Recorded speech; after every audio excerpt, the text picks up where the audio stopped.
यह कहानी एक ऐसे विनाशकारी भविष्य की दुनिया को दिखाती है जहां प्राकृतिक आपदाएं आम बात बन चुकी हैं। दर्जनों मीटर ऊंची समुद्री लहरें अचानक तट पर टूट पड़ती हैं और किनारे रहने वाले लोग पल भर में समुद्र के पानी में समा जाते हैं। कोई सोच भी नहीं सकता था कि कुछ ही वर्षों में ऐसी भयानक आपदाएं रोजमर्रा की बात बन जाएंगी। आसमान से गिरती उल्काओं की बारिश भी अब असामान्य नहीं रही। लेकिन सबसे डरावनी चीज है रेडिएशन स्टॉर्म, यानी विकिरण तूफान। यह न केवल पहले से तबाह हो चुकी धरती को और नष्ट करता है, बल्कि इसकी तीव्र विकिरण शक्ति कई किलोमीटर के दायरे में मौजूद हर जीवित प्राणी को मार सकती है। आज की धरती हर तरह की आपदाओं से छलनी हो चुकी है। कहानी का नायक जॉन अपने परिवार के साथ आइसलैंड के एक बंकर में छिपकर किसी तरह जीवित है। बाहर लगातार भूकंप और ज्वालामुखी विस्फोट हो रहे हैं। बंकर की संरचना कमजोर पड़ चुकी है और राशन भी तेजी से खत्म हो रहा है। सभी जानते हैं कि यह जगह ज्यादा दिन सुरक्षित नहीं रहेगी। उन्हें नया रास्ता खोजना ही होगा। एक दिन जॉन हमेशा की तरह सुरक्षात्मक पोशाक पहनकर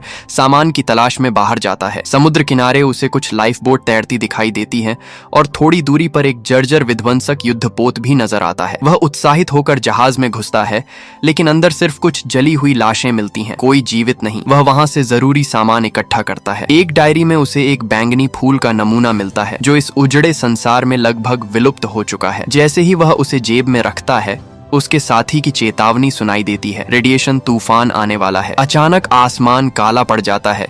धुंध और बिजली से भरा विकिरण तूफान तेजी से उसकी ओर बढ़ता है। जॉन भागते हुए किसी तरह बंकर तक पहुंचता है। बंकर के अंदर प्रबंधन टीम गंभीर स्थिति पर चर्चा कर रही है। सतह पर विकिरण कम होने की गति बहुत धीमी है। शायद कई साल और लगेंगे खेती करने लायक हालात बनने में। समुद्र का जलस्तर भी तेजी से बढ़ रहा है। कनाडा और अमेरिका के बड़े हिस्से डूब चुके हैं। तभी एक चश्माधारी जलवायु वैज्ञानिक बताता है कि फ्रांस के दक्षिण में धूमकेतु के गिरने से बना एक विशाल क्रेटर अपनी विशेष संरचना के कारण विकिरण तूफानों को रोकता है। वह जगह सुरक्षित क्षेत्र बन चुकी है, लेकिन समस्या यह है कि वहां तक पहुंचना आसान नहीं, क्योंकि वह क्षेत्र युद्धग्रस्त है। इसी बीच जॉन अपनी पत्नी एली को वह बैंगनी फूल देता है। 5 साल बाद फूल देखकर उसकी आंखें चमक उठती हैं। उनका बेटा नेथन चुपचाप यह सब देख रहा होता है। तभी एक भयंकर भूकंप आता है। इस बार झटके पहले से कहीं ज्यादा तेज हैं। जमीन फटने लगती है और बंकर की इमारतें गिरने लगती हैं। लोग घबराकर भागने लगते हैं। जॉन समझ जाता है कि अब यहाँ रहना असंभव है। वह जल्दी से सामान समेटता है और परिवार के साथ निकल पड़ता है। मुख्य द्वार पर भीड़ जमा है, इसलिए वह एक गुप्त रास्ते से बाहर निकलता है। बाहर आकर वे देखते हैं कि एक और शक्तिशाली भूकंप आया है। अब पूरा द्वीप असुरक्षित हो चुका है। जॉन को याद आता है कि समुद्र किनारे लाइफ बोट है। शायद वही उनकी आखिरी उम्मीद है। बहुत से लोग उसी दिशा में भाग रहे हैं, कुछ तो बिना सुरक्षात्मक उपकरण के ही। पहली नाव लोगों से भर चुकी है, फिर भी लोग चढ़ने की कोशिश कर रहे हैं। जॉन अपने परिवार के साथ दूसरी नाव तक पहुंचता है और किसी तरह अंदर जगह बना लेता है। एक सैनिक जैसी वर्दी पहने व्यक्ति दरवाजा बंद करने का आदेश देता है, वरना नाव डूब सकती है। जो लोग पीछे रह जाते हैं वे मजबूरी में किनारे खड़े रह जाते हैं। तभी अचानक कई दर्जन मीटर ऊंची सुनामी की लहर उठती है और तट पर मौजूद लोगों को बहा ले जाती है। छोटी सी लाइफ बोट समुद्र में पत्ते की तरह डगमगाती है, लेकिन उसकी मजबूत संरचना के कारण वह टूटती नहीं। किसी तरह वे इस आपदा से बच जाते हैं। जॉन हवा की गुणवत्ता जांचता है और पाता है कि समुद्र के ऊपर की हवा साफ है। सब लोग अपने मास्क हटाकर ताजी हवा में सांस लेते हैं, लेकिन उनके चेहरों पर चिंता साफ झलकती है। उनका घर अब खत्म हो चुका है। आगे का रास्ता अनिश्चित है। एली को बैठक में हुई चर्चा याद आती है। पहले इंग्लैंड में उतरना होगा,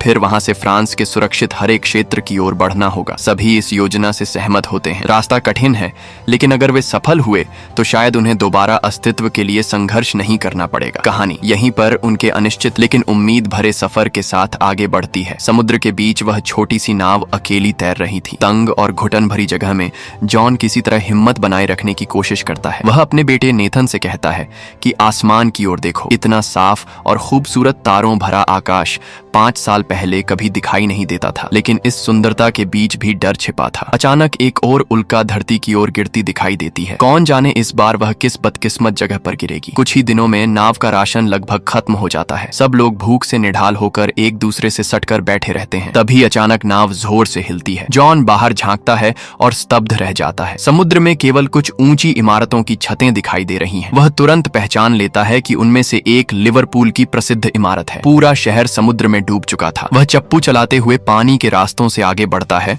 और आखिरकार एक ऊंचे स्थान पर किनारा करता है। वे इंग्लैंड पहुंच चुके हैं। अब उन्हें पैदल फ्रांस की ओर जाना होगा। जॉन सुझाव देता है कि पहले कुछ सामान जुटा लिया जाए। वह अपना रेडिएशन डिटेक्टर निकालता है। यहाँ विकिरण स्तर मुश्किल से सुरक्षित सीमा में है। उन्हें जल्द से जल्द किसी इमारत के अंदर शरण लेनी होगी। तभी नेथन दूर कुछ जीवित लोगों को देखता है। वे उनके पीछे पीछे चलते हुए एक बस्ती तक पहुंचते हैं जहां बचे हुए लोग रहते हैं। लंबे समय से विकिरण झेलने के कारण कई लोगों की त्वचा खराब हो चुकी है। सामने एक बड़ी दीवार बनी है और हथियारबंद सैनिक किसी को अंदर नहीं जाने दे रहे। अधिकारी साफ कहता है कि बिना पास के कोई भी शरण स्थल में प्रवेश नहीं कर सकता। बाहर भीड़ बढ़ती जाती है और माहौल तनावपूर्ण हो जाता है। हालात बिगड़ते देख अधिकारी गोली चला देता है और आगे खड़े कुछ लोगों को गिरा देता है। तभी लोग आसमान की ओर देखते हैं। एक विशाल रेडिएशन तूफान उनकी ओर बढ़ रहा है। भगदड़ मच जाती है। जॉन अपनी पत्नी एली और बेटे को लेकर भागता है। तभी एक गाड़ी आती दिखती है। वह ड्राइवर से विनती करता है। ड्राइवर अपनी घड़ी की ओर इशारा करता है जैसे उसे भुगतान में वह चाहिए। जॉन बिना सोचे मान जाता है। इस समय जान ज्यादा कीमती है। गाड़ी में बैठे लोग भी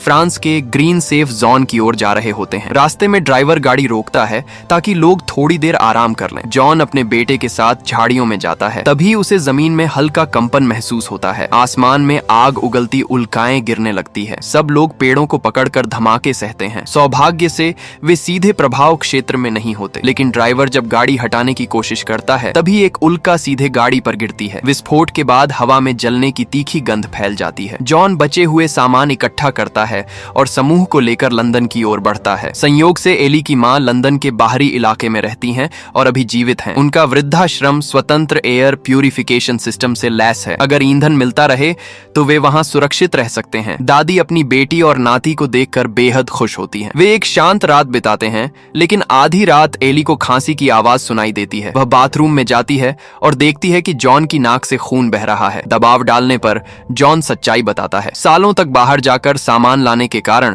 उसका शरीर विकिरण से बुरी तरह प्रभावित हो चुका है। डॉक्टर ने कहा था कि नाक से खून आना शुरू होने के बाद उसके पास केवल 6 से 8 हफ्ते का समय है। एली रो पड़ती है और कहती है कि वह कहीं नहीं जाएगी, बस पति के साथ रहना चाहती है। लेकिन जॉन दृढ़ता से कहता है कि जब तक वह चल सकता है वह उन्हें सुरक्षित स्थान तक पहुंचाएगा। अगली सुबह वे एली की मां से विदा लेते हैं। जाते समय मां जॉन को एक पिस्तौल देती हैं और परिवार की रक्षा करने को कहती हैं। वे एक लड़की के साथ फिर से यात्रा शुरू करते हैं। शुरुआत में सब ठीक रहता है, लेकिन रात में अचानक गोली चलती है और पीछे बैठी लड़की की मौत हो जाती है। जॉन बाहर निकलकर सामना करता है। एक लुटेरा धमकी देता है कि गाड़ी छोड़कर चले जाओ। जॉन गोली चलाता है। एक हमलावर गिर जाता है। दूसरे को मारने ही वाला होता है कि उसकी बंदूक खाली हो जाती है। तभी एली जमीन पर पड़ी बंदूक उठाकर दूसरे लुटेरे को मार गिराती है। वे बच जाते हैं।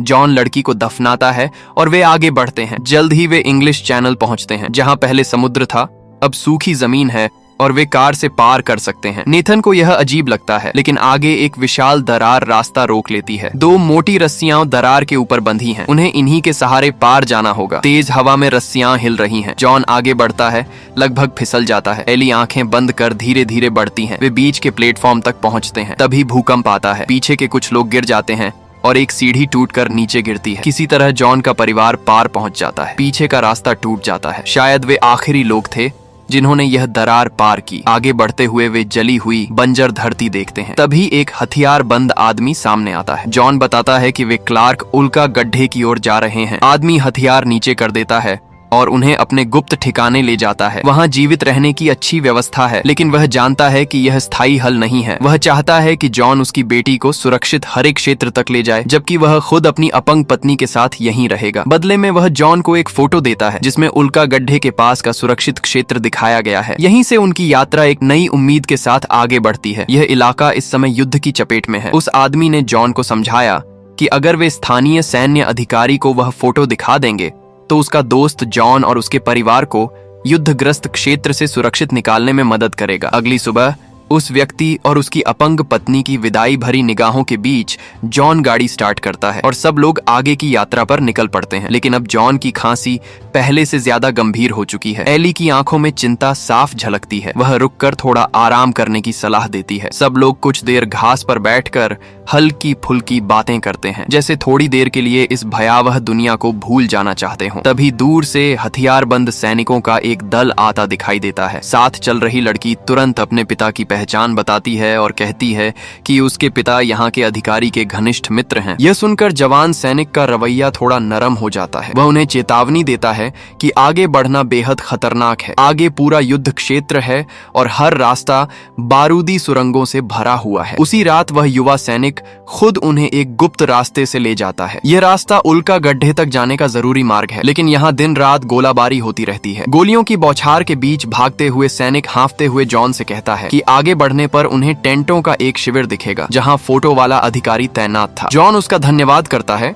और अंधेरे का फायदा उठाकर परिवार के साथ आगे बढ़ जाता है। सुबह होते होते वे सैन्य शिविर तक पहुंच जाते हैं। जॉन उत्सुकता से अधिकारी के बारे में पूछताछ करता है, लेकिन उसे पता चलता है कि फोटो में दिखाया गया अधिकारी युद्ध में मारा जा चुका है। यह सुनकर जॉन का दिल बैठ जाता है। फिर भी नया कमांडर एक संवेदनशील और पुराने रिश्तों को महत्व देने वाला व्यक्ति निकलता है। जॉन उनकी पूरी कहानी सुनाता है और अपनी पत्नी बच्चे को सुरक्षित ग्रीन जोन तक पहुंचाने की विनती करता है। काफी सोच विचार के बाद कमांडर उनकी मदद करने को तैयार हो जाता है। आखिरकार वे सब एक जर्जर बस में बैठते हैं। बस में ज्यादातर सैनिकों के परिवार बैठे हैं, जिनकी मंजिल भी वही सुरक्षित हरा क्षेत्र है। जॉन थकान से सीट पर झपकी लेने लगता है कि अचानक आगे जोरदार धमाका होता है। बस रुक जाती है। सुरक्षा में चल रहे सैनिक नीचे उतरते हैं, लेकिन अगले ही पल विद्रोही हमलावरों की गोली से मारे जाते हैं। जॉन को यकीन नहीं होता कि सैन्य शिविर के इतने पास भी दुश्मन छिपे हो सकते हैं। बस में बैठे परिवारों को जबरन नीचे उतारा जाता है। जॉन जानबूझकर सबसे अंत में उतरता है। जैसे ही एक हमलावर पलटकर दूसरी ओर देखता है, जॉन झपट्टा मारकर उसका हथियार छीन लेता है। बाहर खड़े बाकी लोग भी हिम्मत जुटाकर विद्रोहियों पर टूट पड़ते हैं। सब मिलकर हमलावरों को काबू में कर लेते हैं। तभी बस के अंदर से गोली चलने की आवाज आती है। जॉन दरवाजा खोलकर बाहर आता है। उसने एक हमलावर को मार गिराया है, लेकिन खुद भी गोली लग चुकी है। वह दर्द को छिपाते हुए कहता है कि वह ठीक है। बस फिर से आगे बढ़ती है। थोड़ी देर बाद वे सड़क किनारे हरे मैदान देखते हैं। पहाड़ी की चोटी पर पहुंचकर एली जॉन को सहारा देकर बस से नीचे उतारती है। सामने का दृश्य देखकर उसके चेहरे पर हैरानी और खुशी एक साथ झलक उठती है। विशाल उल्का गड्ढे के भीतर एक अलग ही दुनिया बसी हुई है। चारों तरफ हरियाली, घने पेड़, साफ पानी और जीवन से भरा वातावरण। यह वही पौराणिक सुरक्षित हरा क्षेत्र है जिसके लिए वे इतने समय से संघर्ष कर रहे हैं। लेकिन उसी पल जॉन का शरीर जवाब दे देता है। वह जमीन पर गिर पड़ता है। उसकी बीमारी और गोली का घाव अब और सहन नहीं कर पाते। अफसोस, वह इस नई जिंदगी की खुशियां खुद नहीं देख पाता। यहीं इस प्रलयकारी यात्रा की कहानी का यह भाग समाप्त होता है।